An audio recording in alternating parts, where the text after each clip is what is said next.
অনেক অনেক দিন আগে এক ছোট্ট গ্রামে থাকতো এক মেয়ে। তার নাম ছিল মিনা।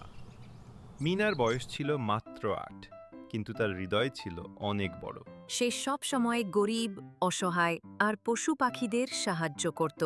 গ্রামের এক প্রান্তে ছিল একটা পুরনো বন। সবাই বলতো ওই বনে নাকি একসময় রানীরা থাকত। কেউ সাহস করে ওদিকে যায় না, ভয়ে সন্ধ্যার আগেই বাড়ি ফিরে যায় সবাই।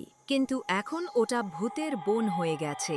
আমাবস্যায় কালো অন্ধকার নেমে আসে। মিনার পাখিটিকু উড়তে উড়তে জঙ্গলে হারিয়ে যায়।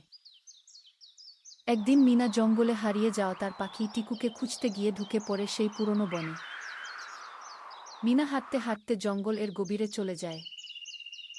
হাঁটতে হাঁটতে হঠাৎ সে দেখে এক জায়গায় একটা শিয়াল আছে, একদম একা।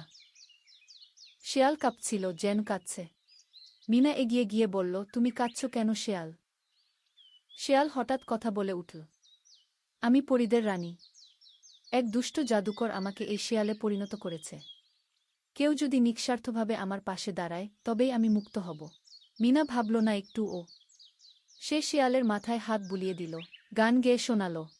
একসময় শিয়াল আলোয় ঝলমল করতে লাগল, আর ঠিক তখনই সেখানে দাঁড়িয়ে গেল এক রাজকীয় পরী, পরনে সাদা গাউন। তুমি আমাকে মুক্ত করেছ মিনা, রানী বলল, তোমার মতো ভালো মেয়ে খুব কম দেখা যায়। এখন বলো, আমি তোমার জন্য কি করতে পারি?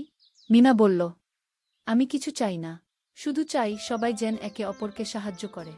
রানী হেসে বলল, তুমি আমার থেকেও বড় রানী, তাই এই বনের নাম আজ থেকে মিনার বন।